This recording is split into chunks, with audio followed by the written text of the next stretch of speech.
O austro-marxismo não chegou a constituir uma tendência internacional estrategicamente diferenciada dentro do socialismo. Seu programa se baseava em princípios marxistas, mas, em face dos desenvolvimentos sociais que não coincidiam com a perspectiva traçada por Marx, desenvolveu tendências revisionistas que tinham pouco em comum com o revisionismo alemão de Bernstein.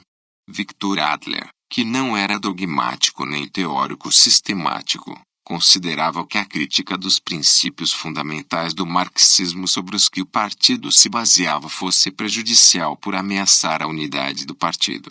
No entanto, no Congresso de 1901 sustentou a necessidade de mudar algumas definições do programa, e aboliu-se de fato a parte relativa à miséria crescente de camadas cada vez mais amplas da população, e acolheu-se a fórmula, condescendente com o anarquismo, segundo a qual, embora se lutasse pelo sufrágio universal direto, o parlamentarismo era definido como uma forma moderna do domínio de classe. O austro-marxismo tendia a justificar em termos marxistas ou a descrever como conquistas indiretas do marxismo as revisões indispensáveis da teoria. Em geral, inclusive os teóricos ou políticos que, como Karl Renner, haviam deixado claramente atrás os princípios fundamentais do marxismo, preferiam descrever como marxistas seus desvios. Este procedimento estava longe de ser só austríaco. Trotsky relatou o choque produzido nele pelo contato com os principais dirigentes da social-democracia austríaca. Eram pessoas extraordinariamente cultas, que sabiam bastante mais do que eu de muitas coisas, escreveu Trotsky. Na primeira reunião em que participou com eles no Café Central de Viena, sua sensação foi de deslumbramento. Acompanhou a conversa com devoção. Mas, depois, o interesse foi superado pelo assombro. Percebeu que aqueles talentosos intelectuais não eram revolucionários, encarnavam o tipo de homem que é precisamente o oposto do revolucionário. Os austro-marxistas eram narcisos que se contemplavam com orgulho, vibravam com o esforço teórico produzido. Conhecedores profundos das obras de Marx e Engels, exegetas de Capital, os marxistas vienenses eram completamente incapazes de aplicar o método de Marx aos grandes problemas políticos e, sobretudo, ao seu aspecto revolucionário. Eles escreviam magníficos artigos, reveladores da sua erudição, mas não iam além da assimilação passiva do sistema. Os austro-marxistas não passavam em geral de uns bons senhores burgueses que se dedicavam a estudar esta ou aquela parcela da teoria marxista como podiam estudar a carreira do direito, vivendo agradavelmente dos juros de o capital. Nos anos que precederam a guerra começaram a sentir-se mal quando a possibilidade de ruptura da velha ordem que combatiam com palavras deixou de ser encarada como utopia. Que diferença, comentou Trotsky, entre aqueles senhores, aristocratas do pensamento, que gostavam de ser tratados pelos operários por camarada eructor e a simplicidade revolucionária de Marx e Engels, que sentiam um sereno desprezo por tudo que fosse brilho aparente, pelos títulos, pelas hierarquias. Em Berlim, Trotsky registrou que a social-democracia alemã diferia da austríaca, pois nela fazia-se ainda sentir o peso de personalidades como Rosa Luxemburgo, Karl Liebknecht e o mesmo velho Auguste Bebel. Karl Kautsky, ao contrário, acomodara-se, tratava de vulgarizar o marxismo como uma escola, impondo-se já como única missão conciliar o reformismo com a revolução. Não escondia sua versão orgânica a tudo que significasse transplantar métodos revolucionários para o solo alemão. De fato, a social-democracia austríaca não conseguiu elaborar uma alternativa ao reformismo da social-democracia alemã. A Internacional comportava três tendências políticas básicas: à direita o grupo revisionista de Bernstein, no centro os marxistas moderados de Kautsky e à esquerda os marxistas revolucionários. A tendência de esquerda da Internacional era composta de grupos heterogêneos e dispersos, nos quais se destacavam os partidários de Rosa Luxemburgo na Alemanha, de Lenin na Rússia, dos tribunistas na Holanda, dos Estreitos, na Bulgária. A tendência adaptacionista, por sua vez, se desenvolveu principalmente nos grandes partidos, na Alemanha sob uma forma teórica, na França e Itália pelo ministerialismo, participação ou apoio crítico aos governos liberais, na Rússia através do marxismo legal e do economicismo. A variedade de posições estratégicas e ideológicas se evidenciava em todos os eventos e congressos, assim como nos organismos da Internacional Socialista, que era bem organizada, com órgãos dirigentes como o Bureau Socialista Internacional e a Comissão Socialista Interparlamentar. Fora da Internacional Socialista, os anarquistas e anarco-sindicalistas possuíam força por vezes maior a da Internacional em diversos países, em especial os países latinos do sul da Europa e em países sul-americanos, onde o anarquismo foi o primeiro impulsionador da organização sindical do proletariado. Na transição do século XIX para o século XX, a Internacional exercia uma grande autoridade política sobre o movimento operário internacional, tendo por adversária a corrente anarquista ou anarco-sindicalista. A Internacional Socialista era essencialmente europeia, com as exceções do Japão, de 3 países americanos, Estados Unidos da América, Canadá, Argentina, e da participação de representantes de um enclave europeu na África do Sul.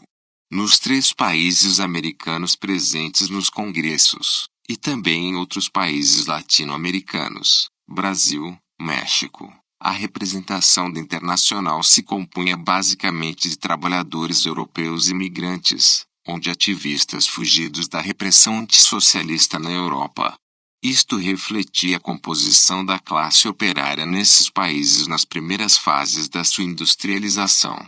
Na fase seguinte, os partidos socialistas deitaram lentamente raízes no operariado e na intelectualidade local. No Brasil, num ambiente urbano em constante transformação, surgiram ambientes comuns de trabalho entre trabalhadores escravos e livres, protestos coletivos, formas associativas compartilhadas na formação da classe trabalhadora a partir das lutas e organizações que surgiram em meados do século XIX e perduraram até as primeiras décadas do século XX. Em 1910, a Revolta da Chibata, movimento que contestou a aplicação de castigos e punições aos marinheiros como instrumento de controle e coerção, evidenciou uma situação nas relações de trabalho que passou a pautar a agenda das entidades de representação dos trabalhadores, sindicatos e partidos. Um concorrente da Internacional Socialista, surgiu em finais do século XIX com o catolicismo social, referenciado na encíclica Rerum Novarum do Papa Leão XIII, datada de 1º de maio de 1891, numa tentativa de expropriar o caráter socialista dessa data, que, pela primeira vez deu à Igreja uma doutrina social, explicitamente oposta e concorrente ao socialismo organizado na Segunda Internacional. Ela foi produto de lutas, arbitragens e compromissos, no interior da Igreja de Roma. Compactuava com a organização da classe operária, pois, segundo seu texto, com a laicização e a destruição das corporações, os trabalhadores isolados e indefesos foram livrados à ação de patrões desumanos e à cupidez de uma concorrência desenfreada. O socialismo não era para a Igreja uma solução para a miséria social, pois atacava a propriedade, um direito natural, e a família, substituindo a providência paterna pela providência do Estado. No seu esteio se constituíram correntes católicas sociais em diversos países, e até os primeiros partidos políticos com essa orientação, como o Partido Católico de Montalembert na França. Na Inglaterra, por sua vez, surgiam instituições destinadas exclusivamente ao combate contra o movimento operário, como o Free Labour Exchange de William Collison, fundado em 1893 e que se propunha a fornecer homens dispostos a trabalhar no lugar dos grevistas. Em 1884, uma enquete oficial inglesa demonstrou que uma família operária, composta, na média, por 4,61 pessoas, da Inglaterra ou de Gales, precisava de 74 libras esterlinas anuais para comprar os gêneros de primeira necessidade. As maiores companhias ferroviárias, que empregavam 367 mil pessoas, pagavam 59 libras esterlinas anuais aos maquinistas, 55 aos trabalhadores das viasa, 52 aos sinalizadores, 48 aos trabalhadores braçais e 39 aos carregadores. A Internacional Socialista, no entanto, afirmou-se como uma organização reconhecida e consolidou sua força. O perfil de suas divergências internas ficou definido em 1899, quando o líder socialista francês Alexandre Millerand ingressou no gabinete do governo liberal encabeçado por Pierre Valdec Rousseau, dividindo o Partido Socialista francês entre reformistas, defensores desse ingresso, encabeçados por Jean Jaurès, chamados de ministerialistas, e a linha dura encabeçada por Jules Guesde contrária ao millerandismo. O debate dividiu o socialismo internacional, com alinhamentos nem sempre óbvios. Rosa Luxemburgo, da esquerda do SPD alemão, por exemplo, alinhou-se com os defensores de Millerand, pois o convite para integrar o governo feito pelo governo radical Asfil Section Française de l'Internationale Ouvrière, o nome do Partido Socialista Francês. Era um desafio político que não podia ser ignorado. Na Inglaterra, surgiu o trabalhismo, baseado nos sindicatos, mudando completamente o cenário político, encorajado pela terceira lei de reforma do parlamento, antecedida por uma manifestação de 45 mil pessoas no Hyde Park, que ampliou o colégio eleitoral em 2 milhões de novos eleitores. Metade das reivindicações contidas na Carta de 1837 já haviam sido realizadas, mas não a dos parlamentos anuais. No Congresso Internacional de Paris, 1900, foi criada a Organização Socialista Internacional, órgão permanente composto por 2 delegados por país, com sede em Bruxelas, dispondo de um secretariado, a delegação belga, Van der Velde, 1886 Servi, funcionava como Comitê Executivo da Internacional. A nomeação de Camille Huysmans para o cargo de secretário, em 1905, garantiu a continuidade das atividades nos intervalos dos congressos. Nas suas reuniões anuais participaram os principais dirigentes do socialismo na época: Jaurès, Vaillant, Guesde, pela França, Kautsky, Singer, Haase, Alemanha, Plekheinov, 1887 Lenin, pelos social-democratas russos, Rubanovich, pelos socialistas revolucionários da Rússia, Rosa Luxemburgo, Polônia, Branting, Suécia, Christian Rakovsky, Romênia, Gerhardi, Hindman, Inglaterra, Senkatayama, Japão, Victor Adler, Áustria, Knudsen, Stauning, Dinamarca, Turati, Morgari, Itália, e Lukic, Estados Unidos da América. A composição da Internacional era heterogênea, chegando a atrair homens de consciência dolorida pertencentes às classes altas, como o americano Robert Hunter, casado com uma filha do banqueiro e filantropo Anson Phelps Stokes. Como outros da sua classe, Hunter ficara estarrecido com os artigos sobre a corrupção e se dispôs a procurar um remédio para a injustiça social. Mas eram exceções.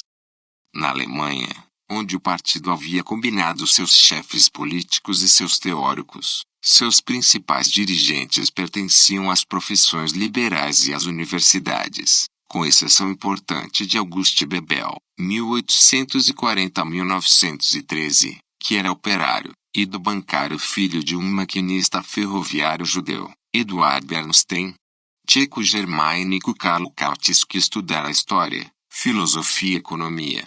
Entre os mais jovens, para os quais a Comuna de Paris era história, Rosa Luxemburgo, 1871 a 1919, iniciara seus estudos em matemática e ciências naturais antes de obter seu doutorado em economia política na Suíça. Na Áustria, onde a social-democracia teve os maiores intelectuais socialistas do período. Seus líderes tendiam a estar bem estabelecidos no partido ou em sólidas carreiras. Rudolf Hilferding, 1877 a 1941, era médico em Viena, antes de se tornar economista. Karl Renner, 1870 a 1950, Max Adler, 1873 a 1937, e Otto Bauer, 1881 a 1938, eram advogados. Anton Pannekoek, 1873 a 1960, dirigente socialista holandês, era um astrônomo professor da Universidade de Amsterdã. Outros viviam relativamente à margem da sociedade estabelecida, como o poeta holandês Edmond Gorter, 1864 a 1927, e o agitador e escritor judeu-alemão, Erich Mussel, 1878 a 1934. Gustav Landauer, 1870 a 1919, era um romancista judeu que havia enveredado pelos estudos da linguagem e da mística judaica, embora fosse ateu. Alguns, como o médico polonês, Jan Wacław Macierecki, 1866 a 1926, eram críticos acerbos da interferência dos intelectuais no movimento operário, onde eles costumavam se tornar burocratas. Na Rússia, onde a inteligência era mais radicalizada, Lenin, 1870 a 1924, e Trotsky, 1879 a 1940, se destacaram a partir da experiência de 1905, e nunca deixaram de ser militantes profissionais. Vários dirigentes socialistas russos exilados do regime czarista na Europa Ocidental sobreviviam de pequenos expedientes. Pavel Acheurod, um dos veteranos da fundação do Potsdam, fabricava leite para consumo e seus derivados. Os anarquistas, do seu lado, criticavam todas as maneiras pacíficas e eleitorais de fazer política. O socialista inglês William Morris escreveu que se libertar-se da autoridade significa afirmar que seria aconselhável ou possível que cada indivíduo faça sempre o que lhe apraz em quaisquer circunstâncias. Isso equivale a uma negação absoluta da sociedade e torna impossível o comunismo entendido como expressão mais alta da sociedade. O anarquismo ficou circunscrito a algumas regiões da Itália, França e Portugal, Ucrânia e outras áreas da Rússia czarista. O caso sueco também foi expressivo, na mesma proporção em que foi efêmeros. Os anarquistas dirigiram grande parte dos 290 mil trabalhadores na greve geral de 1909, mas depois que romperam com a única central sindical existente, formando uma central anarquista, sua influência declinou. Em 1924, eles tinham só 37 mil membros. O caso foi diferente na Espanha, onde o socialismo libertário teve vida longa. A Internacional Socialista entrava, no alvorecer do novo século, no segundo período da sua história, reunia grandes partidos nacionais, politicamente influentes, numericamente poderosos, o que foi a origem de um otimismo exagerado, que determinou mudanças profundas na implantação, estrutura e orientação da Internacional. Além disso, o socialismo saía do velho continente, acentuou-se sua penetração nas Américas, na Austrália e mesmo na Ásia. Continuava sendo um fenômeno predominantemente europeu, mas a USPA, Partido Socialista da América, obteve 6% dos votos nas eleições presidenciais dos Estados Unidos da América, em 1912. Os IWW, Trabalhadores Industriais do Mundo, com forte composição anarco-sindicalista e maior influência que os PAN na classe operária, organizavam as lutas do operariado de imigração recente. Na Argentina, era ativo o Partido Socialista, fundado em 1896 por Juan B. Justo, primeiro tradutor para o espanhol de O Capital, com José Engenheiros e outros nomes políticos e intelectuais locais, Associados operários estrangeiros. Foi especialmente influente a imigração socialista alemã, agrupada em torno do periódico Vorwärts. Levando-se em conta a sua situação periférica, foi precocemente que surgiu o socialismo argentino. Em 1882 nasceu o Clube Vorwärts, onde se encontravam exilados social-democratas alemães que escaparam à repressão bismarquiana. Seus militantes tomaram a iniciativa de convocar o ato do 1º de maio de 1890, respondendo ao chamado do Congresso Operário Internacional realizado em Paris, em 1889. A partir dessa proposta surgiu o Comitê Operário Internacional, que reunia vários grupos socialistas.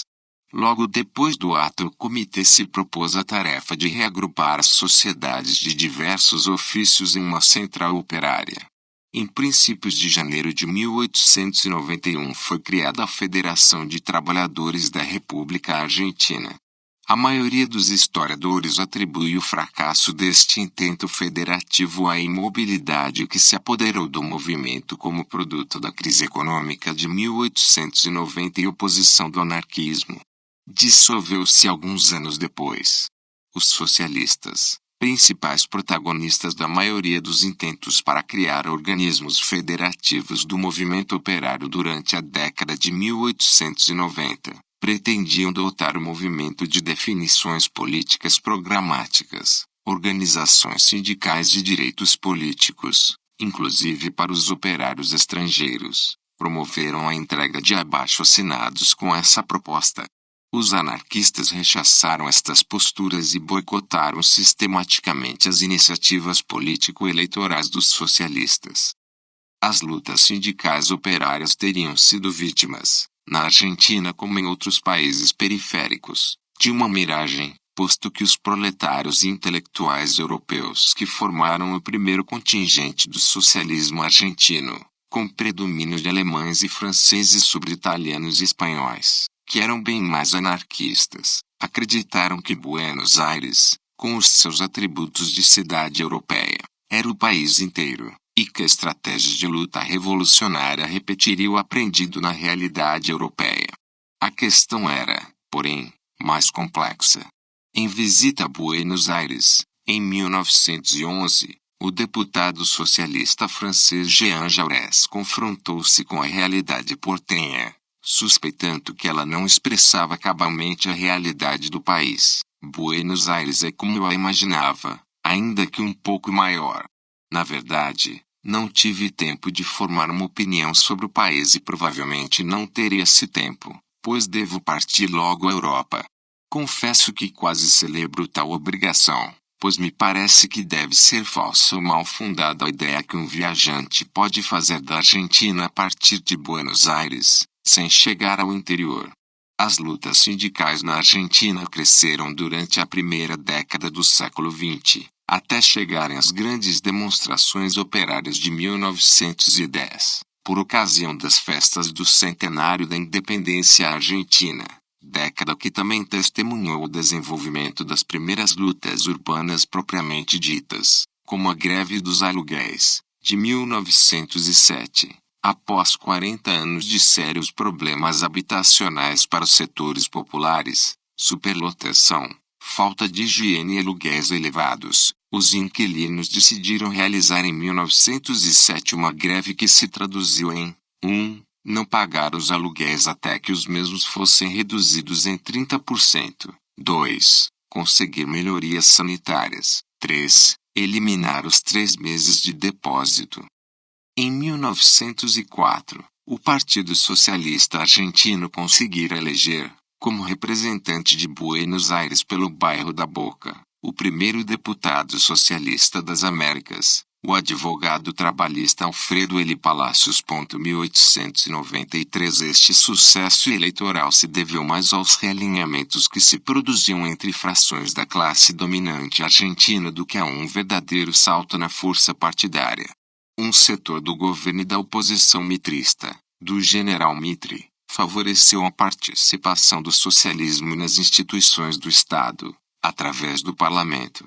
O Partido Socialista se constituiu como uma importante força eleitoral, com uma bancada parlamentar muito atuante, onde se destacou, além de Palácios, impulsionador de importantes leis trabalhistas, o médico Juan B. Justo, cujos funerais, em 1928, levaram uma multidão às ruas de Buenos Aires, no entanto restrita às cidades do litoral argentino. Buenos Aires, a capital que reunia 1/3 da população do país, e Mar del Plata, em especial. As vitórias eleitorais do socialismo argentino, no entanto, eram limitadas e com uma base social em grande parte oriunda das classes médias. O operariado, majoritariamente estrangeiro, era ainda numericamente fraco, com maioria anarquista nos seus setores militantes. Os dirigentes do socialismo argentino tentaram sair do problema de sua fraca base social promovendo o desenvolvimento do que chamavam de capitalismo sadio, incluindo o capital estrangeiro nessa categoria, contra o capitalismo espúrio, ou seja, o capitalismo crioulo. Entendiam assim promover o bem-estar e progresso da classe operária e seu futuro desenvolvimento social, o que daria chances ao socialismo argentino de contar com força social. O teórico e dirigente do socialismo argentino, Juan B. Justo, 1894, qualificou de idiotices as teorias de Lenin acerca do imperialismo. Problemas semelhantes enfrentava o socialismo no outro grande país da América do Sul, o Brasil. Um dos seus primeiros dirigentes, o italiano Antonio Picarolo, chegou a escrever, sendo o movimento atual da economia agrícola dirigido para a pequena propriedade, os socialistas favorecerão e propugnarão tudo o que sirva para aumentar o número destes trabalhadores independentes, olhando com simpatia desenvolvimento industrial que carrega nas suas entranhas o proletariado socialista. Esforçar-se-ão para dar aos operários uma consciência clara e exata o que eles serão amanhã. Tudo isso não é rigorosamente socialismo, mas é tudo que de bom e prático podem fazer aqui os socialistas, se não querem perder seu tempo em discussões teóricas, prematuras e de nenhum valor. O Partido Operário dirigiu-se em 1890 à Internacional Socialista, para vincular o proletariado brasileiro ao movimento operário europeu. Na medida em que os diversos partidos socialistas estaduais criados no país na virada do século se propunham uma progressão no plano eleitoral como via socialista pelo seu hábito de duelar contra seus adversários, prática condenada pelo partido. Seu poncho crioulo, e seus bigodes, se tornaram um símbolo da política socialista na Argentina. Foi eleito senador por Buenos Aires em 1932. Cargo que exerceu até 1943, quando houve um golpe militar. Com a ascensão do peronismo, exilou-se em Montevideo. Apoiou a Revolução Libertadora 1955, golpe militar guerrilha contra o governo de Perón, sendo premiado com a Embaixada Argentina no Uruguai. Em 1960, Palácios foi novamente eleito senador, com base numa campanha em defesa da Revolução Cubana. E foi novamente eleito deputado em 1963, cargo que exerceu até a sua morte. Juan Bautista Justo, 1865 a 1928, foi médico, jornalista, político, parlamentar e escritor, fundador do Partido Socialista de Argentina, que presidiu até sua morte, do jornal La Vanguardia e da cooperativa El Hogar Obreiro. Foi deputado e senador nacional. Realizou seus estudos de medicina na Universidade de Buenos Aires, trabalhando como jornalista, formando-se em 1888 com diploma de honra. Viajou à Europa, onde tomou contato com as ideias socialistas. Na Argentina, foi cirurgião no Hospital de Crônicos. Na década de 1890 começou a escrever no periódico El Obreiro. Em 1894, junto a Augusto Cunha e Esteban Jiménez fundou o jornal La Vanguardia que, com a fundação do Partido Socialista, seria seu órgão oficial e passou a ser publicado diariamente. Justo também fundou a cooperativa El Hogar Obreiro, a Biblioteca Obreira e a Sociedade Luz. Participou dos congressos da Internacional Socialista realizados em Copenhague e Berna. Criticou a dialética de Marx, culpada, segundo ele, por tê-lo feito antever, no Manifesto Comunista, Revoluções Proletárias no Horizonte de 1848. Em 1921 casou com a feminista argentina Alicia Moreal de Justo. Como deputado e senador pela capital federal, Buenos Aires, presidiu a comissão investigadora dos trustes, participou dos debates que levaram à reforma universitária, 1918, e defendeu numerosos projetos de leis sociais, contra o jogo e o alcoolismo, e para eliminar o analfabetismo. No Chile, o socialismo deu seus primeiros passos sob o nome de Partido Democrata, sob impulsão de Luiz Emílio Recabarren, um dos fundadores do Partido Comunista Chileno. No Uruguai, também obteve sucessos eleitorais o Partido Socialista, transformando seu dirigente, Emílio Frugoni, em destacado parlamentar e dirigente político. A tese do exotismo da ideologia socialista europeia na fase inicial de formação da classe operária latino-americana insistiu no caráter europeu ou europeísta do velho socialismo. O problema não é tanto a origem europeia dos precursores, alemães, italianos, espanhóis, mas sim o espelismo, a assimilação mimética da experiência europeia pelos primeiros dirigentes socialistas autóctones, que não perceberam as particularidades próprias das formações sociais do continente, enquanto países dependentes, explorados e dominados pelo imperialismo. Foi bem compreensível que, com exceção da Argentina, o país mais europeu da América Latina, esse tipo de corrente social-democrata tenha tido pouca penetração ao sul do Rio Grande, onde muito cedo a reivindicação nacional, em sua dimensão anti-imperialista, tem sido um eixo essencial das lutas populares. Diversa foi a opinião de Evaristo de Moraes Filho. Não concordamos com os que enxergam nos programas e manifestos socialistas reivindicações estranhas à realidade brasileira, como se fossem meras traduções ou ecos das exigências alienígenas. Inspirados, embora, nas doutrinas e nas teorias que se haviam formado nos países europeus com maior ou menor ênfase, jamais deixaram esses partidos de levar em conta as necessidades do trabalhador nacional. Mergulhados até o pescoço no dia a dia da vida miserável que levava o operário brasileiro, faziam-se porta-vozes das suas angústias e anseios. Reformistas em sua maioria, esperando que a conquista do poder se viesse a dar indiretamente, pela conquista do Congresso, pelo voto, pelas leis, pelas mudanças institucionais, pela pressão popular, nem por isso deixavam outros de chegar a pelos revolucionários ou a própria ação direta, pela greve e demais instrumentos de fato correlatos.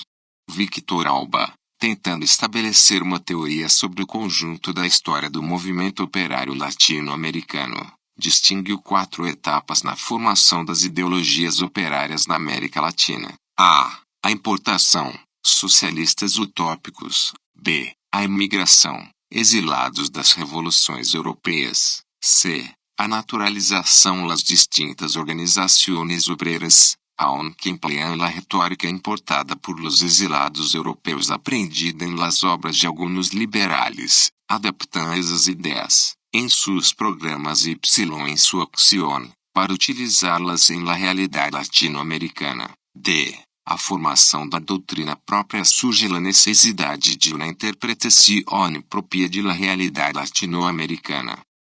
O Manifesto do Partido Socialista Brasileiro, de 1902, reclamava: o Conselho Geral do Partido faz um apelo às duas diferentes classes, a dos possidentes e a dos despossuídos, em que a população deste país se acha dividida, como em toda parte, para que se compenetrem da urgente e indeclinável necessidade de atender ao que se passa nos outros países civilizados com referência à questão social, aos dirigentes, aos que compõem uma classe possidente e opressora.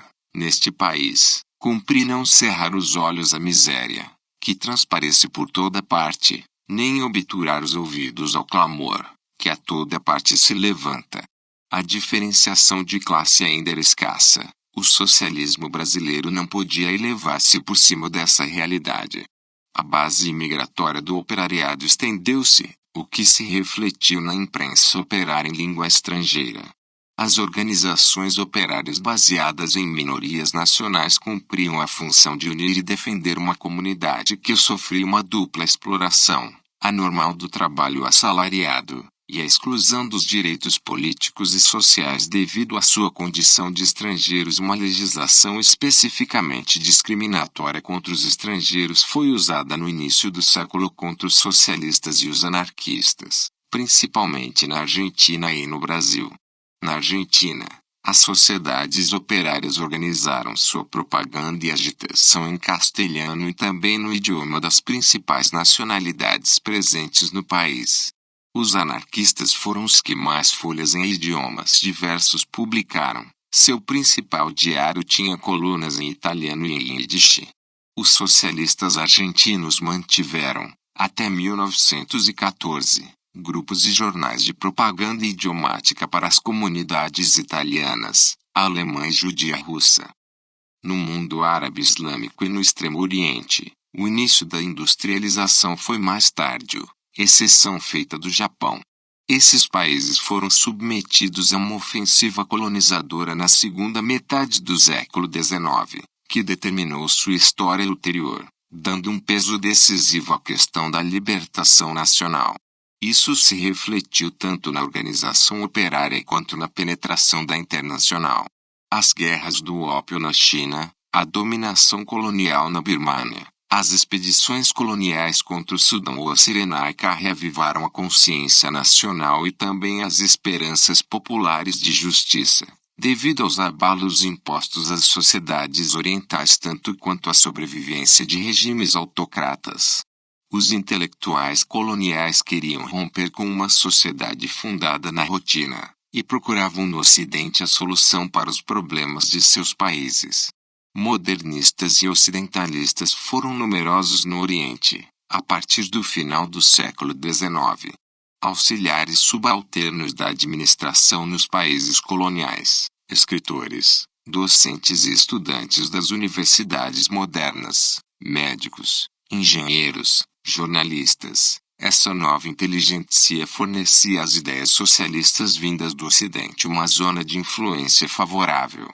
Com o surgimento do movimento hindu do Congresso, e do movimento islâmico da Liga Muçulmana, o nacionalismo indiano ganhou estatura de movimento de massas organizado. Em 1904, o Tratado de Lhasa garantiu os privilégios comerciais britânicos, ao mesmo tempo em que Bengala era dividida, com a formação de uma província de maioria muçulmana. Em 1905 houve em Bengala atentados terroristas contra as autoridades coloniais. O Congresso, partido nacionalista chefiado pela intelectualidade local, lançou uma campanha de boicote aos produtos têxteis britânicos. Hobson, membro do Partido Liberal Inglês, questionou o domínio colonial na Índia, que sustentava um governo e um exército locais muito caros, sem que melhorasse a situação da colônia. A rede ferroviária indiana só servia para escoar matérias-primas para a indústria metropolitana, não para desenvolver o país. Na metrópole, eram muitos os que preferiam uma forma menos custosa de garantir os lucros advindos dos investimentos externos e do comércio internacional. Hobson propôs a retirada inglesa da Índia. Os intelectuais modernos do Oriente viajavam para o Ocidente, liam as línguas ocidentais, mantinham relações com os dirigentes socialistas europeus, escreviam na imprensa ocidental. Esses intelectuais modernos das colônias eram, ao mesmo tempo, patriotas nacionalistas. Não aceitavam o estado de miséria e de dependência de seus países. Não aceitavam a dominação imperialista sobre quase todo o mundo árabe e asiático. Tratava-se de dominação colonial propriamente dita, espanhola e depois norte-americana nas Filipinas, holandesa na Indonésia, francesa no Vietnã, russa na Ásia Central e na Transcaucásia, inglesa nas Índias e no Egito. E também de um controle político e financeiro no caso das semicolônias, China, Pérsia, Irã, Turquia.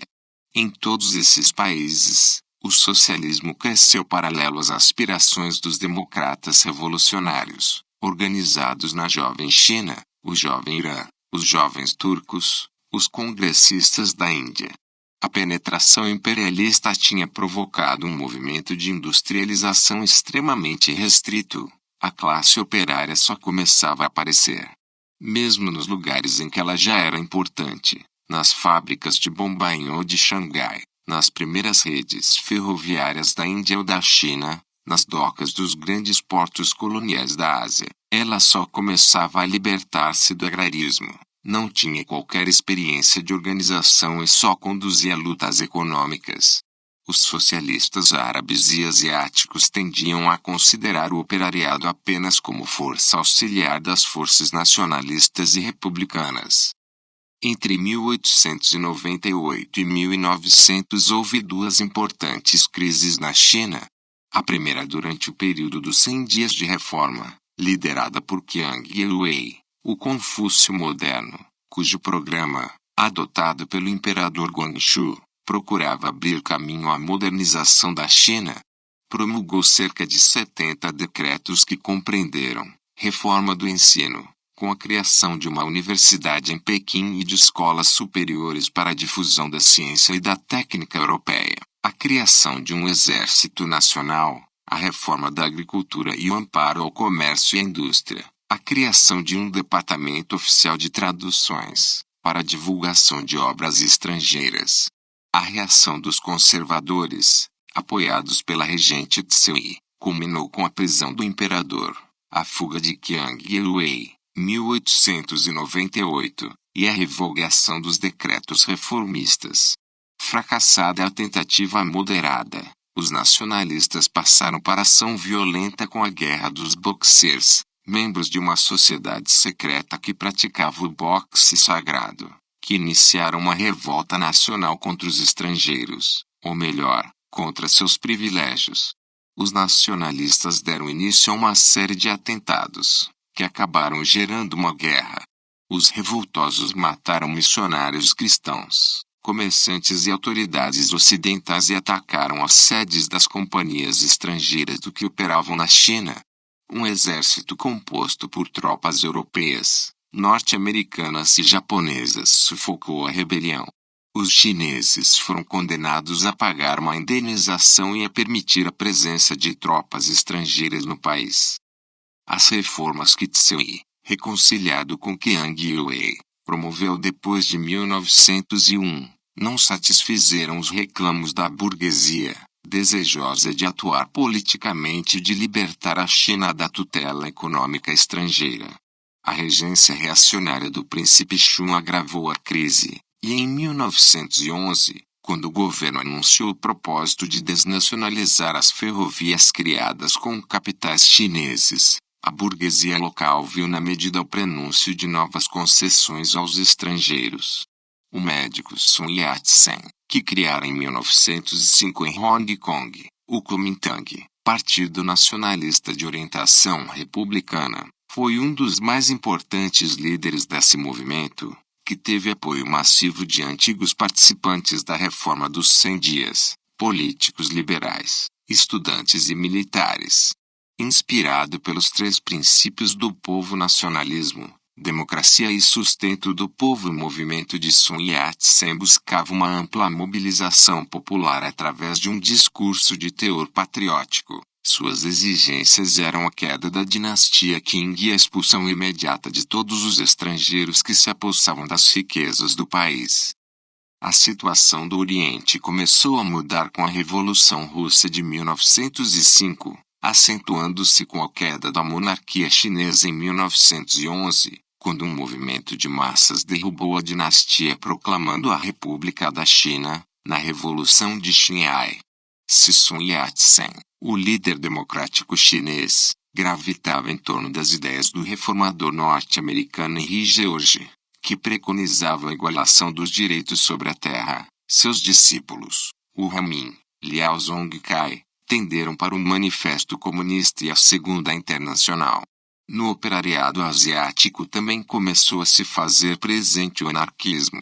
Uma extrema esquerda surgiu também entre os socialistas do Japão, o Kotoku. Nos países do Extremo Oriente, de modo geral, anarquismo, socialismo e republicanismo formavam uma tendência comum. No Irã também começaram a atuar sociedades secretas, que distribuíram panfletos em 1900 e 1901, motivando uma onda de repressão. Surgiu uma nova coalizão política com dirigentes religiosos, membros da corte, e progressistas laicos, que lutava para derrubar o Shah, acusado de vender o Irã aos russos. Ganhou peso político importante Ahmed Sultanzadeh, agitador que havia vivido na Rússia, era membro do Partido Social Democrata desse país. O grupo Imate Ambição, formado por exilados iranianos em 1904, relacionados com a social-democracia russa, passou também a atuar no país. Uma cisão formou o grupo Mujahideen, lutador, reivindicando um majlis, parlamento, direito ao voto universal, liberdade de imprensa e reforma agrária. Os velhos exilados, junto com o Mujahideen, formaram o Hezb Adalat, Partido da Justiça. Surgiu também o Partido Socialista Turco, Adalet, fundado na clandestinidade. A organização sindical e política da classe operária tendeu a se generalizar nos grandes centros operários da Ásia. Jean-Léon Jaurès, 1859 a 1914, foi um dos principais líderes socialistas franceses e europeus. Filho de um negociante frustrado, Jaurès nasceu no departamento do Tarn, e foi educado no Liceu Louis Le Grand e na École Normale Supérieure ENS, em Paris, escolas da elite intelectual francesa. Ingressou nesta última em 1876, como segundo classificado no concurso de admissão, e obteve sua Gregation em filosofia em 1881. Depois de ensinar filosofia por 2 anos no Liceu de Albi, tornou-se conferencista na Universidade de Toulouse. Foi eleito deputado republicano pelo departamento de Tarn em 1885. Seguiu para Toulouse em 1889, onde ajudou a fundar a Faculdade de Medicina. Preparou 2 teses de doutorado em filosofia, sobre as primeiras características do socialismo alemão e Lutero, Kant, Fichte e Hegel, 1891, e da realidade do mundo sensível. Em 1902 deu apoio enérgico aos mineiros de Karl Marx, que formas gerais, pode ser útil fazer em qualquer congresso internacional uma revisão dos princípios. Porém, o socialismo já ultrapassou este período. É necessário que ele proceda, para cada problema, a sua análise exata e minuciosa, a crítica precisa das ideias, a procura conscienciosa de soluções. Durante a Belle Époque, entre os estertores do século XIX e os anos que antecederam a Primeira Guerra Mundial, o otimismo da classe operária num progresso que a levaria a um novo mundo, traduziu-se no desenvolvimento de formas de organização e de atividade política, que seriam os embriões de uma sociedade socialista. A autoconfiança da classe operária era visível nas suas manifestações de massa, entre as quais o 1º de Maio assumiu a primazia, nas suas associações e sindicatos institucionalizados, nos seus partidos políticos, chamados de socialistas nos países europeus de língua latina, de social-democratas na Alemanha, na Rússia e outros países, ou ainda de trabalhistas nos países de língua inglesa. Jean Jaurès, 1859 a 1914, principal porta-voz do socialismo europeu. As iniciativas de greve aumentaram. Nos 2 últimos decênios do século XIX estabeleceu-se na Dinamarca uma rede sindical nacional promovendo a luta de classes, que só arrefeceu depois do grande lockout de 1899 e do pacto social que se seguiu.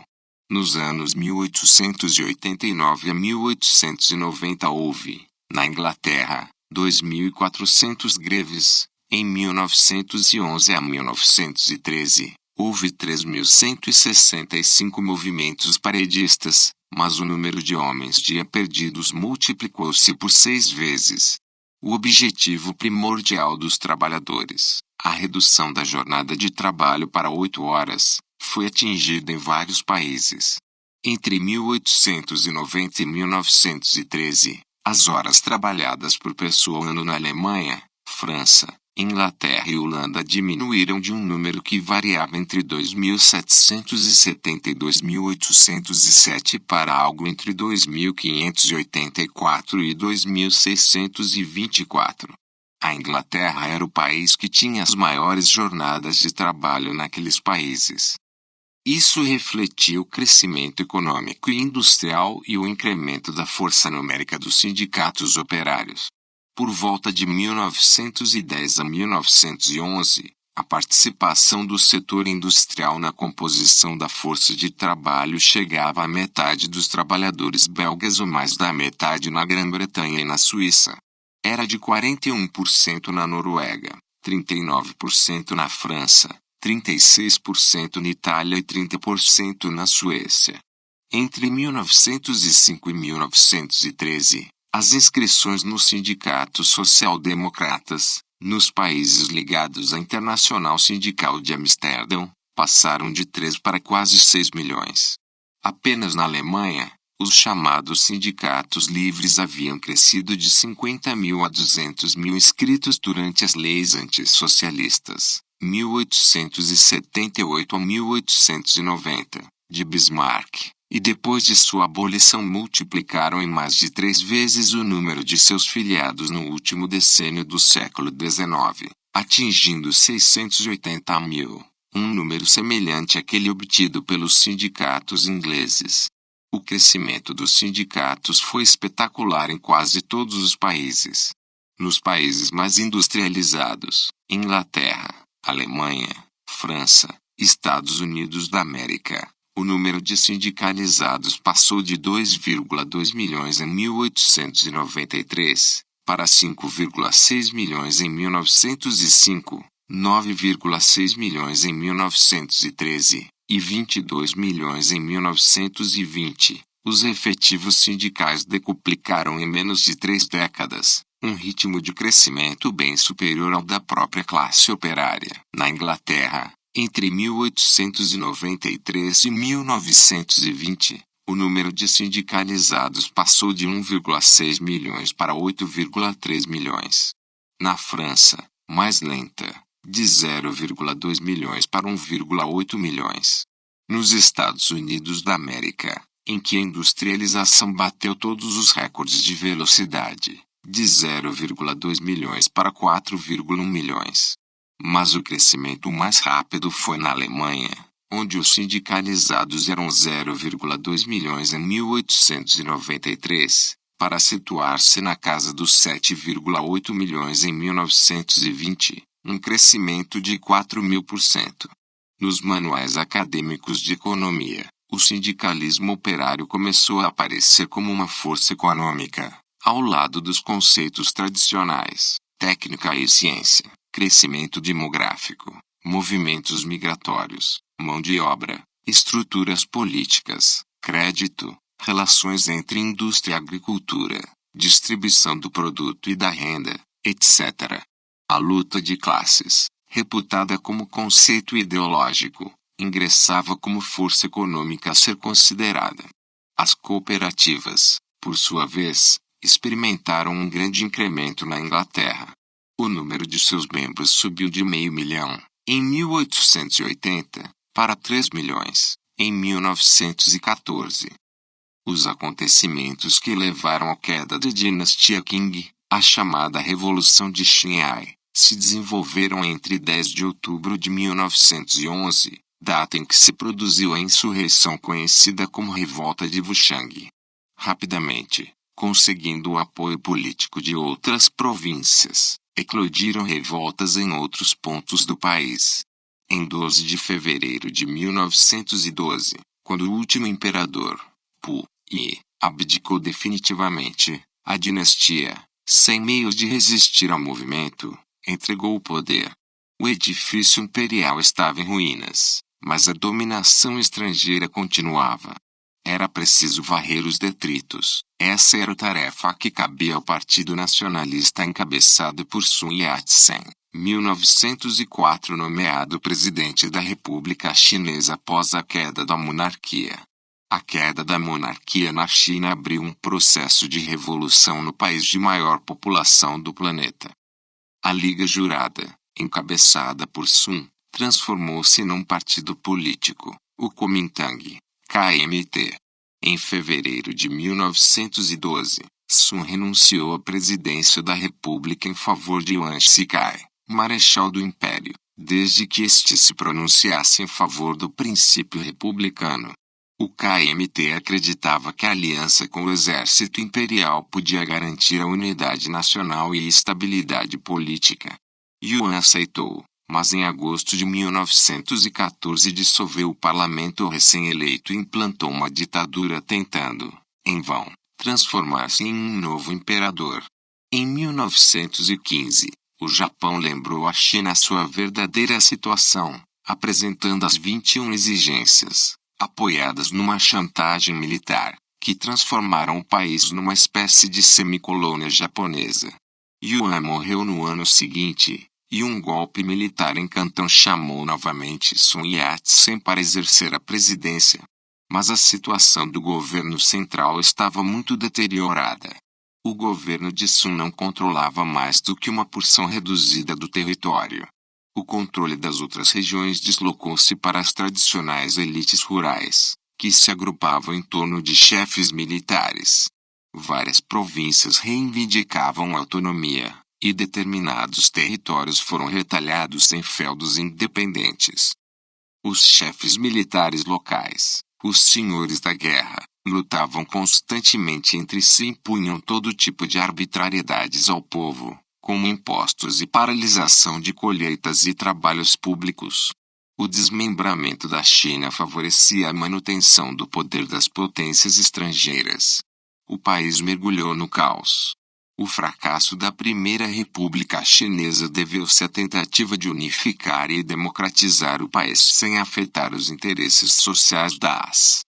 Sun Yat-sen, 1866 a 1925, fundou em 1894 em Hong Kong a Sociedade para a Regeneração da China, para promover o renascimento político do país, fomentar a revolta contra a dinastia Qing e instalar um governo democrático no país. Participou em um levante em Guangzhou em setembro de 1895, tentativa fracassada pela qual teve que se exilar no Japão. Passou vários anos no exílio naquele país e também na Europa, Estados Unidos e Canadá. Em Londres foi sequestrado em 11 de outubro de 1896 por membros da Embaixada Imperial Chinesa. Ao conseguir libertar-se, passou a ser reconhecido no Reino Unido como líder revolucionário chinês. Em 1905 fundou em Tóquio a Sociedade da Aliança Unida, a Liga Jurada, que seria o embrião do Kuomintang, o Partido Nacionalista Chinês. Em outubro de 1911 encontrava-se em Denver, Estados Unidos, quando ocorreu o levante de Wuchang, na província de Hubei, que provocou a queda da dinastia imperial. Sun voltou à China, dirigindo-se a Nanquim, onde foi designado presidente provisório da República da China, em 29 de dezembro. O governo provisório de Nanquim controlava apenas uma parte do país. Sun chegou a um acordo com Yuan Shikai para que este, que controlava o exército no norte da China, derrotasse finalmente o imperador. Sun permitiu a Yuan converter-se em presidente da República. Em 1913 Sun tentou afastá-lo do poder, sem êxito, o que levou novamente a exilar-se no Japão. Em 1917 voltou à China, estabelecendo-se em Guangzhou, onde foi nomeado presidente do autoproclamado Governo Nacional. Ali, fundou a Academia Militar de Vanpua, dirigida por Chiang Kai-shek, de onde tentou organizar um exército para conquistar o norte da China, ainda em poder de Yuan Shikai.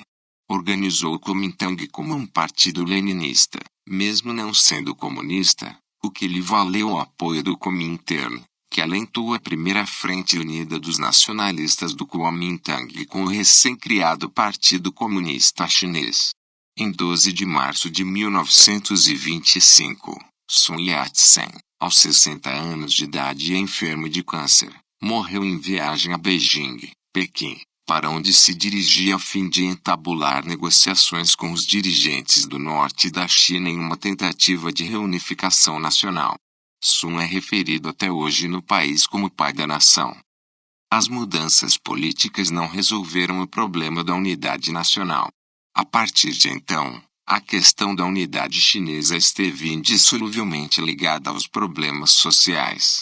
A reconstituição da nação não poderia ser feita sem luta frontal contra os senhores da guerra e os grandes proprietários, e contra as potências estrangeiras e seus associados nativos. Do outro lado do mundo, a Guerra Hispano-Americana, Estados Unidos da América versus Espanha, iniciada em 1898, abalou a América Central e o Caribe, e destruiu os últimos alicerces do Império Espanhol nas Américas, Cuba e Porto Rico. A perspectiva de uma guerra de alcance mundial abria-se passo lentamente.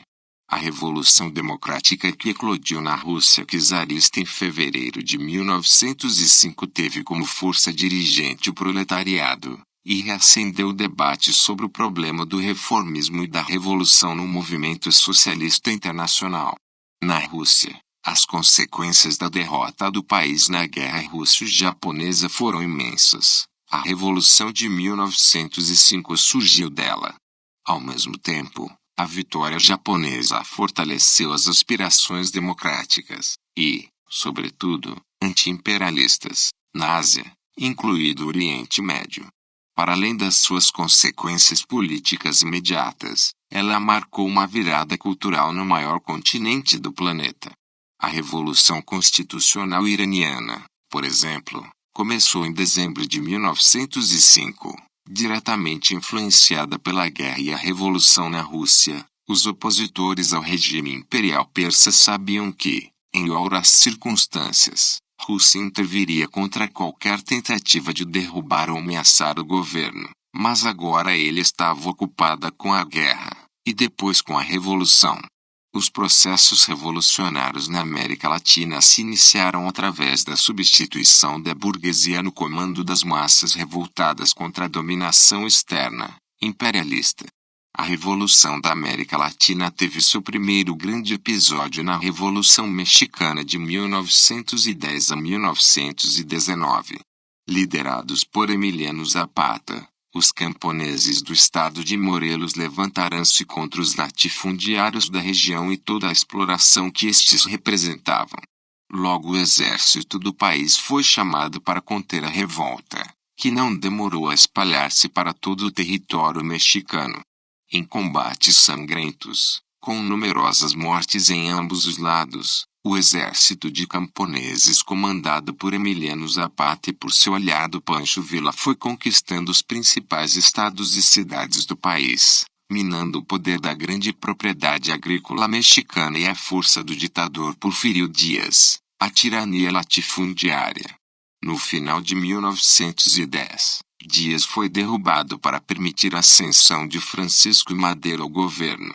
Este, apesar de ter a confiança de Emiliano Zapata, representava os interesses da nascente burguesia mexicana. Pouco lhe importava tocar na estrutura agrária latifundiária do país. Em 7 de junho de 1911, seguido por mais de 100.000 adeptos, Madero entrou triunfalmente na cidade do México.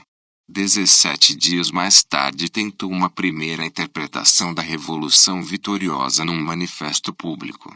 Madero prometeu que faria tudo possível para aliviar as necessidades das classes econômicas mais fracas, mas não anunciou uma melhoria salarial. Na Revolução Mexicana, a influência do socialismo correu paralela à revolta camponesa, através da Casa do Obreiro Mundial e da atividade dos irmãos Flores Magón, anarquistas fundadores do Partido Liberal. Cipriano Ricardo Flores Magón, 1874 a 1922, Foi um dos mais notáveis anarquistas nascidos no México. Possuía vasto conhecimento das reflexões propostas pelos teóricos do século XIX, Mikhail Bakunin, Pierre-Joseph Proudhon, Max Stirner e Élisée Reclus, bem como da obra de Karl Marx, inspirando-se, sobretudo, nas ideias de Piotr Kropotkin na construção de sua própria concepção de luta revolucionária. Junto com seus irmãos, Jesus Henrique Flores Magón, foi fundador e redator do periódico libertário Regeneración, bem como do movimento revolucionário conhecido como Partido Liberal Mexicano. Suas ideias tiveram profundo impacto nos trabalhadores urbanos e agrários. Atribuiu grande valor ao senso de comunidade e de autonomia existente entre os povos indígenas. Enquanto as câmaras de deputados e senadores eleitas nas eleições de junho de 1912 foram o centro da contra-revolução institucionalista e da divisão madeirista, onde exigia-se do novo regime todas as garantias aos interesses do velho regime, a revolução retomou seu curso. A reforma agrária que estava na promessa revolucionária não se realizou, e Emiliano Zapata voltou ao combate. Reuniu os camponeses, tomou o governo do México em 1914 e iniciou um processo de divisão agrária e reorganização da produção agrícola em pequenas propriedades. Convocou uma Assembleia Constituinte em 1917, na qual foi aprovada a Lei da Reforma Agrária. No entanto, a burocracia do governo atrapalhava a execução da lei, e a repartição de terras não era executada.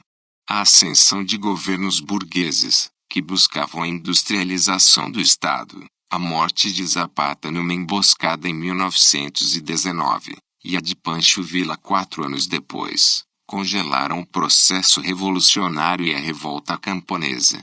A Revolução Mexicana, porém, impactou toda a América Latina, em especial a América Central, e foi o início de uma série de revoltas anti-imperialistas em diversos países, sacudidos também por crises políticas de seus governos ditatoriais. Nos países europeus, a burguesia havia-se obrigada a ensaiar novos agrupamentos políticos em virtude da ascensão dos partidos operários, que se estruturavam como verdadeiras sociedades dentro da sociedade, com um imenso sistema de clubes esportivos, associações culturais e outras organizações colaterais. Na Alemanha, o SPD tinha 4 milhões de eleitores, 111 deputados, uma rede de sindicatos, cooperativas, escolas, assim como também as tinham o trabalhismo. Na Inglaterra, o ASFIO, Partido Socialista, Section Française de l'Internationale Ouvrière. Na França, o socialismo começava a se desenvolver fora da Europa. Na Rússia, nos Estados Unidos da América, 6% dos votos para o candidato socialista Eugène Debs nas presidenciais de 1912. No Japão, nos países periféricos, em troca, reforçava-se a concentração agrária e o atraso rural, que se combinava em alguns deles com uma forte concentração industrial, dominada pelo capital estrangeiro, provocando um aguçamento cada vez maior das contradições de classe. O primeiro plano da política internacional, porém, tendia a ser ocupado pelas contradições interimperialistas, em especial entre as velhas potências, França e Inglaterra, Rússia, Holanda e Bélgica em menor medida, e as novas potências em expansão, Alemanha e Estados Unidos da América. Durante a década de 1890, o Império Otomano sofreu, em vários pontos do seu território, rebeliões de várias nacionalidades, que reprimiu com força e atrocidades de todo tipo. A Grã-Bretanha apoiou os povos revoltosos, destacando-se a ação do oficial inglês T. Lawrence, e admitiu a ideia da divisão do Império. Quando tudo fazia crer que Rússia se empenharia na causa para favorecer o ambicionado desmembramento do Império Otomano, que a levaria ao Mediterrâneo controlando os estreitos, e possibilitando sua expansão territorial para a Península Balcânica, o Império Czarista se mostrou favorável à manutenção do statu quo. O que levou os russos a tornarem-se defensores da integridade da Turquia foi a vontade de terem as mãos livres no Extremo Oriente. Todo o interesse se centrava nessa parte do mundo onde outro gigante doente, o Império Chinês, despertava as cobiças europeias. Rússia agiu pela manutenção do status quo no Império Otomano para não ter que intervir militarmente nos Balcãs. A dominação financeira na região se materializava no endividamento crescente. A dívida otomana se elevava em fins do século XIX a 200 milhões de libras esterlinas. A princípios do século XX se constituiu o Conselho de Administração da Dívida Pública Otomana, dominado pelos credores europeus, que com seus 9.000 funcionários, em 1912, se arrogou praticamente o arrendamento dos ingressos fiscais do Império Turco. O Império Otomano era, disse o czar da Rússia, o gigante enfermo da Europa, e as potências da Europa continental tentavam repartir seus despojos. Mas, contra os apetites da França e Rússia, a Grã-Bretanha se opôs, considerando que um débil Império Otomano ainda supunha a melhor garantia para preservar a ordem e estabilidade da região. A ordem mundial estava ameaçada no seu próprio centro. O coração da Europa estava ocupado por um país que, em poucas décadas, tornou-se o mais industrializado, cuja velocidade de desenvolvimento industrial e comercial ultrapassa a dos países industriais mais antigos, que apareceu nos mercados mundiais no momento em que os territórios antes livres da dominação europeia já estavam todos ocupados, como colônias ou semicolônias dos estados industriais mais antigos. Nessa situação, para a Alemanha só restavam duas possibilidades: a constituição de um bloco colonial fora da Europa, ou uma expansão territorial em direção da Turquia, ao longo da linha Berlim-Belgrado. Ambas possibilidades se chocavam diretamente com as posições britânicas. O centro do mundo capitalista obrigava contradições explosivas. Era necessário se adaptar à nova situação. A democracia pode ter, no momento da revolução, importância como a mais extrema tendência da burguesia, forma sob a qual já se apresentou na Assembleia de Frankfurt, em 1848 a 1849, e que possa converter-se na última tábua de salvação de toda a economia burguesa e ainda feudal. Nesse momento, toda a massa reacionária se coloca por trás dela e a fortalece. Tudo o que é reacionário comporta-se então como democrático. Nosso único inimigo, no dia da crise e no dia seguinte, essa reação total, que se agrupa em torno da democracia pura, escreveu Friedrich Engels em 1884. Os abalos na China, Rússia, Oriente Médio e Ásia Central, América Latina, do seu lado, definiam uma nova época, a periferia do mundo capitalista. A maior parte do planeta entrava em convulsão com a penetração do capitalismo em todas suas esferas econômicas e sociais. Uma nova era histórica se perfilava. Karl Kautsky podia constatar que quando Marx e Engels escreviam o Manifesto Comunista, o teatro da Revolução Proletária se limitava para eles à Europa Ocidental. Hoje abarca o mundo inteiro. A Revolução Russa de 1905, ocupando o centro do palco político europeu, ajudou a demarcar mais claramente os campos em que se dividia o socialismo internacional, os reformistas e os revolucionários. O lugar onde essa cisão se desenvolveu mais profundamente estava situado a cavalo entre a Europa e a Ásia, e era nada menos do que o maior país do planeta. 48. Capitalismo periférico, a Rússia. A exportação de capitais incorporou rápida e violentamente diversos países e regiões à economia mundial, introduzindo também de modo rápido as relações capitalistas de produção em suas economias e sociedades. Os principais teatros da expansão capitalista na era do capital 1848 a 1875 foram a América do Norte, os Estados Unidos da América e a Rússia. Segundo Marx e Engels, Ambos os países proviam a Europa de matérias-primas, sendo ao mesmo tempo mercado para a venda de seus produtos industriais. De uma maneira ou de outra, eram, portanto, pilares da ordem europeia vigente. Isso mudou no último quartel do século XIX, quando a exportação de capitais alterou as relações entre as classes e as relações internacionais. A penetração capitalista abalou as bases históricas seculares do Império Russo. O primeiro estado eslavo na região fora o Rus de Kiev, Ucrânia, ele esteve, a partir do século X, na órbita de Bizâncio, com seu cristianismo místico chamado de ortodoxo, e sua liturgia em língua grega, diferenciado do cristianismo neoplatônico e latino de Roma. Pouco tempo depois foi introduzido o primeiro código de leis da região, o Russkaya Pravda. O cristianismo bizantino converteu-se à religião dos três povos que tiveram origem a partir do reino de Kiev, os ucranianos, os russos e os belorussos. Em 1240 a cidade de Kiev foi arrasada pela invasão dos mongóis. A maioria da sua população teve de fugir para o norte. Os mongóis, sob a liderança de Batu-Khan, anexaram a região do rio Volga a seus domínios, o que precipitou a fragmentação da Rússia. A área conquistada tornou-se parte integrante da Horda de Ouro, a porção noroeste do Império Mongol. Ela foi dividida em vários principados, alguns deles recebendo autonomia. Os invasores construíram uma capital, Sarai, no Baixo Volga, próxima ao Mar Cáspio, onde reinava o comandante supremo da Horda de Ouro, que dominou a maior parte da Rússia por 3 séculos.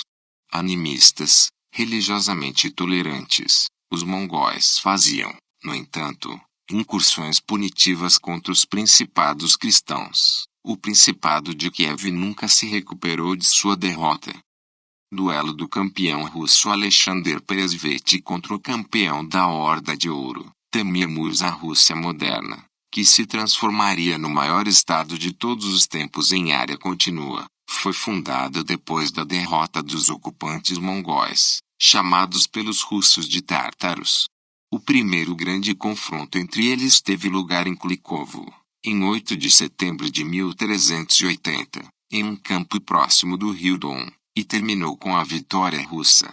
Exércitos russos sob o comando do grão-duque de Vladimir, Dmitry Ivanovich, enfrentaram uma força mongol maior sob o comando de Mamai, líder militar da Horda Dourada. Este tinha como aliados o grão-príncipe Oleg de Ryazan e o grão-príncipe Jogaila da Lituânia. Acredita-se que os contingentes combatentes eram compostos de 80.000 russos e 125.000 tártaro-mongóis. Mamai, após a derrota, escapou para a Crimeia, onde foi assassinado. A horda ficou sob o comando de Tokhtamysh, que empreendeu uma massiva campanha militar punitiva contra os principados russos, que passaram mais um século dominados pela Horda de Ouro. Kulikovo, ainda assim, foi considerado o início do fim do domínio mongol sobre a Rússia. Os russos vieram ao campo de Kulikovo como cidadãos de vários principados e retornaram como uma nação russa unida, escreveu o historiador nacionalista Oleg Melev. Domínio que terminou com uma batalha definitiva no rio Ugra, um século depois. Segundo Sergei Solovyov, a batalha foi também um símbolo do triunfo da Europa sobre a Ásia. Desde o final do século XV, nos primórdios da Era Moderna, na Rússia, mais cedo do que em qualquer outra região da Europa, tornou-se evidente o impulso para uma monarquia militar graçando no seio da aristocracia. Tal deveu-se ao traçado da pré-história do Estado de Kiev e a tradição imperial bizantina que lhe transmitiu através da caótica Idade Média russa, por intermédio da ideologia da Terceira Roma. No entanto, menos importante do que a constante pressão material exercida pelos pastores tártaros e turcomanos da Ásia Central. A suzerania política da Horda de Ouro se manteve até o século XV, mas faltava aos cavaleiros tártaros a capacidade de conquistar ou ocupar com caráter de permanência. A Rússia, sentinela da Europa, tinha de suportar a força de seus ataques. O resultado foi um movimento no sentido de um Estado centralizado. A partir do século XVI, A ameaça militar do Ocidente foi muito maior do que a oriental, já que a artilharia pesada e a infantaria moderna venciam com facilidade os arqueiros montados como armas de guerra. Na Rússia, as fases decisivas da transição para o absolutismo ocorreram durante capítulos sucessivos da expansão sueca. Quando Constantinopla caiu sob o jugo turco em 1453, a Rússia expulsava os mongóis e dava início à construção de um Estado independente. O fato de Roma ter caído em heresia e a Segunda Roma, Constantinopla, está nas mãos dos turcos otomanos islâmicos, fez com que os cristãos ortodoxos russos começassem a se referir a Moscou como a Terceira Roma, que preservaria a tradição e a pureza da fé cristã e da civilização romana. O czar, termo derivado do Caesar romano, seria o novo campeão protetor da ortodoxia cristã, do mesmo modo que, em outros tempos, o havia sido o imperador bizantino.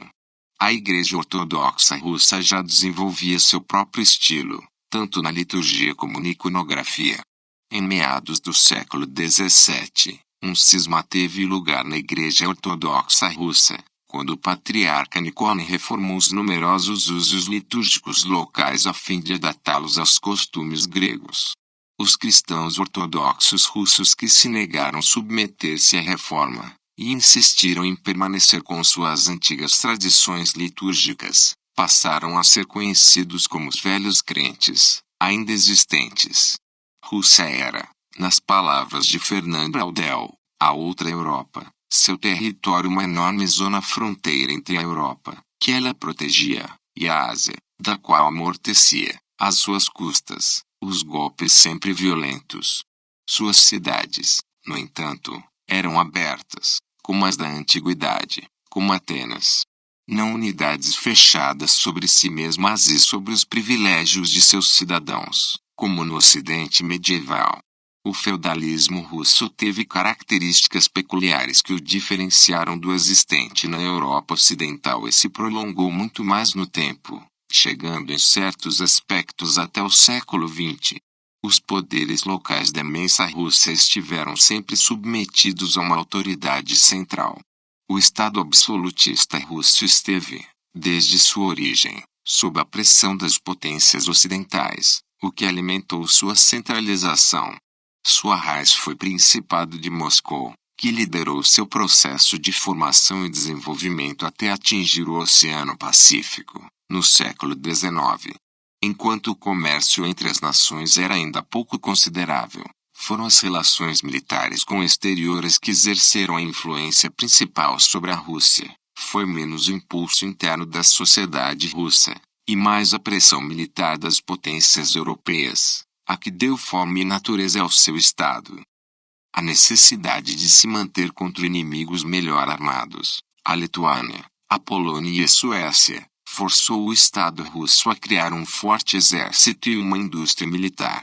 A Rússia moderna só chegou à maturidade no dia em que barrou o istmo russo, quando Ivan, o Terrível, ou antes, o Temível, 1530-1584, conseguiu apoderar-se de Kazan, 1551, e depois de Astracan, 1556, passando a controlar o enorme Volga, de suas nascentes ao Cáspio.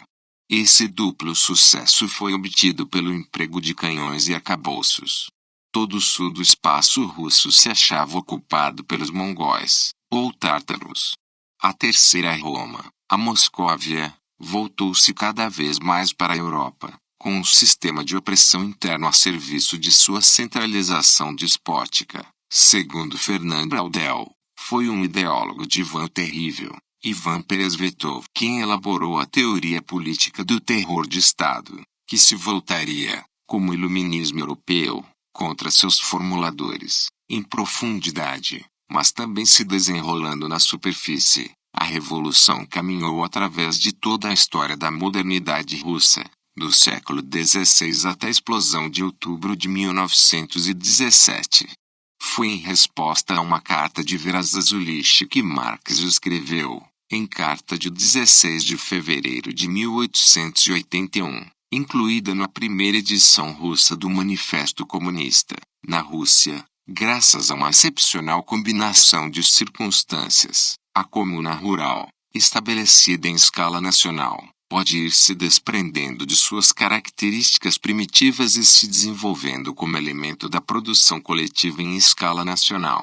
É precisamente graças à contemporaneidade da produção capitalista que pode apropriar-se de todas as suas aquisições positivas sem passar por suas espantosas peripécias.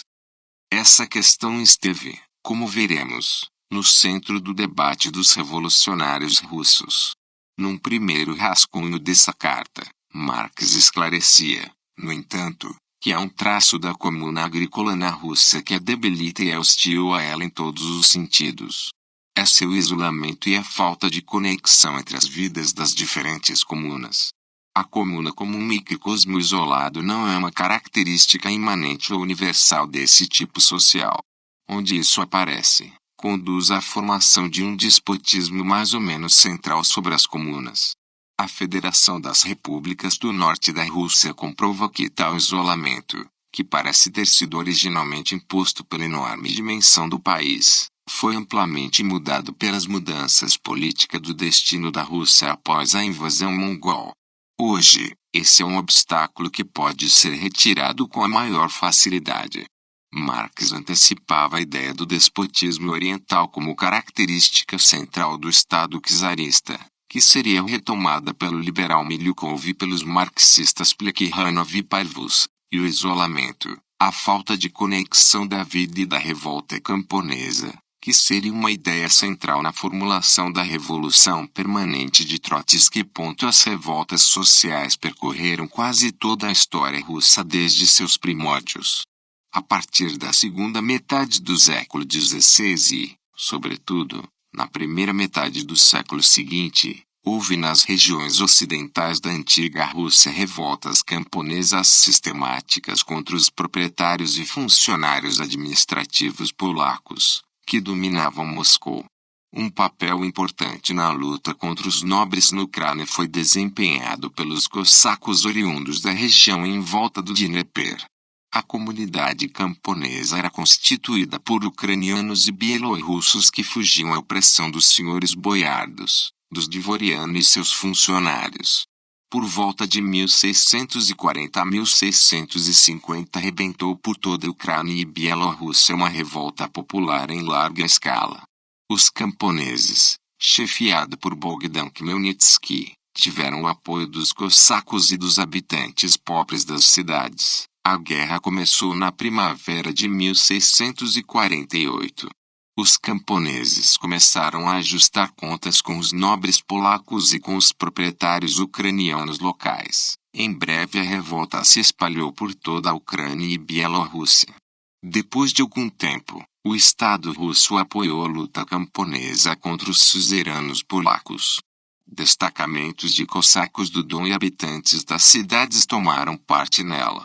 O governo russo ajudou os ucranianos enviando-lhes víveres e armas. Khmelnytsky voltou-se para o czar Aleixo pedindo-lhe que fizesse da Ucrânia uma parte do Estado russo.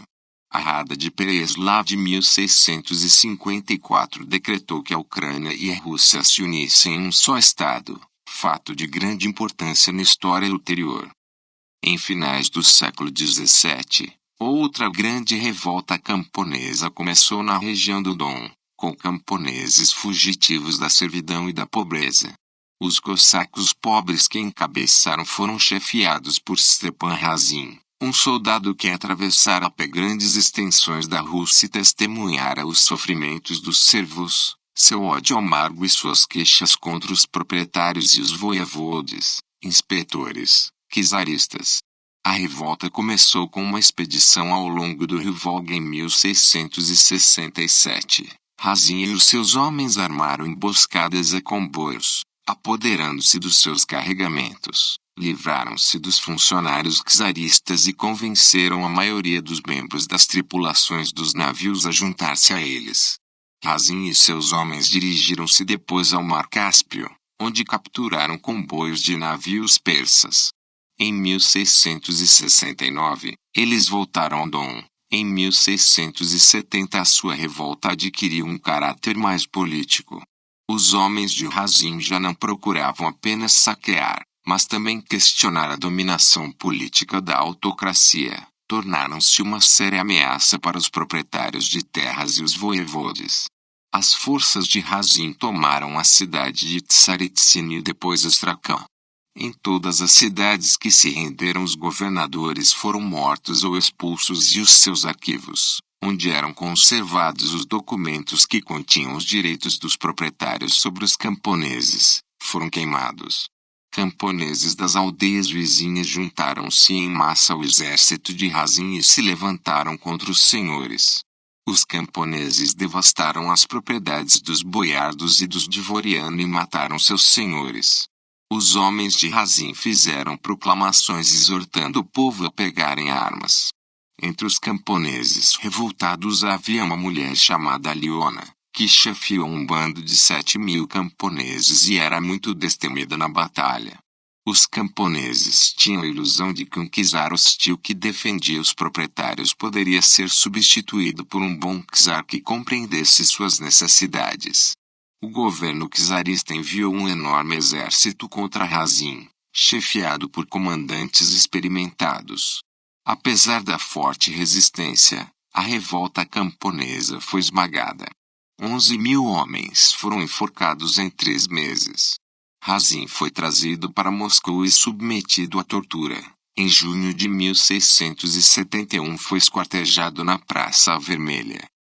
Uma década depois, Pedro I, 1672-1725, dito Grande, foi empossado czar da Rússia, que governou desde 1682 até a formação do Império Russo em 1721, continuando a reinar como imperador até sua morte. Seu governo ensejou uma modernização e ocidentalização da Rússia, derrotando a Suécia, sua adversária ancestral, na Grande Guerra do Norte, marcada pela Batalha de Poltava em 1709. Decidido a combater o atraso econômico e social da Rússia, Pedro resolveu abrir uma janela para o Ocidente. Empreendeu um périplo de 18 meses pela Europa Ocidental, em que se fez passar por marinheiro e trabalhou como carpinteiro num estaleiro da Holanda, aprendeu a retalhar a gordura da baleia, estudou anatomia e cirurgia observando dissecação de cadáveres, visitou museus e galerias de arte. Em 1697, Pedro organizou uma expedição diplomática na Europa Ocidental, a Grande Embaixada, na busca de conhecimentos técnicos, militares e náuticos, e tentou obter o apoio das nações europeias para fazer o frente ao Império Otomano. Oficialmente a expedição era liderada por Franz Lefort. Pedro integrava de incógnito sob o nome de Pedro Mikhailov. O patriarcado ortodoxo russo fora oficialmente estabelecido pelo patriarca Jeremias II em 1589. Foi abolido por Pedro em 1721. Desde os tempos de Pedro até Nicolau II, a Igreja da Rússia foi administrada por um santo sínodo sob a estrita supervisão do czar. Em 1717, Pedro deslocou-se novamente à Europa Ocidental. Logo depois enviou diversas expedições de reconhecimento à Sibéria. O cientista alemão Daniel Gottlieb Messerschmitt recolheu entre 1718 e 1727 dados sobre a geografia, a população e a fauna e flora das regiões ocidental e central da Sibéria. No extremo oriental, a península de Kamchatka foi explorada por Ivan Shevchenko e Fyodor Luzhin. O extremo norte pela dinamarquês Vitus Bering, que deu seu nome ao estreito que comunica a Sibéria Russa com a América do Norte. Foi adotado o calendário juliano. Houve uma simplificação do alfabeto cirílico e uma reforma do sistema administrativo. Em 1703, Pedro mandou edificar São Petersburgo, a nova capital da Rússia, com um projeto urbanístico de molde ocidental concebido como uma ligação cultural da Rússia com a Europa.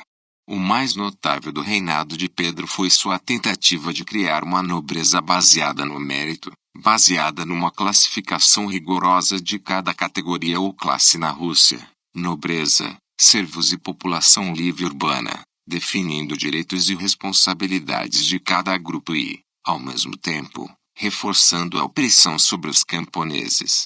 Pedro criou uma tabela de posição social através de um ukase, decreto imperial. A tabela regulava a hierarquia militar, a hierarquia dos funcionários civis do Estado e a hierarquia da nobreza, num total de 14 graus ou classes.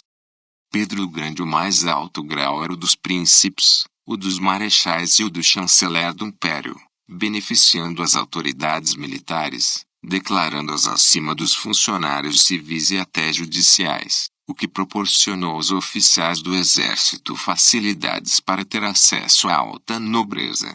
Para tanto criou a Ordem de Santo André, tendo como modelo da Ordem do Espírito Santo da França, que conferia nobreza automaticamente para o graciado.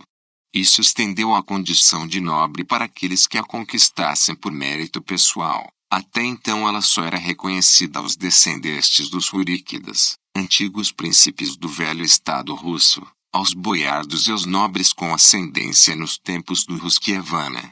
Os boiardos eram a classe mais alta da sociedade russa e detinham poder político através da Duma Boiarda. Além das suas extensas propriedades, eram os legisladores principais do Principado de Kiev. Com a centralização de poder pelo Grão-Duque de Moscou, sua influência perdurou. A Duma Boiarda, que inicialmente contava com 30 membros, foi se expandindo, tendo chegado a contar 100 membros no século XVII. Ela foi abolida por Pedro o Grande em 1711. Contra a influência eclesiástica, Pedro criou imposto sobre as barbas. Para a Igreja Ortodoxa elas eram símbolo de reconciliação do homem com o divino. Na corte de Pedro não se podia usar barbas, Pedro não usava, consideradas arcaicas e símbolos de atraso social. Os boiardos, em geral, usavam barba. Em agosto de 1698 foi emitido o decreto sobre as vestimentas e estilo dos alemães, a obrigação de fazer a barba e aparar os bigodes. Sobre os dissidentes que não andarem neste traje e não cumprirem obrigatoriedades sobre a barba, e suas consequências. Os alemães eram símbolo da modernidade.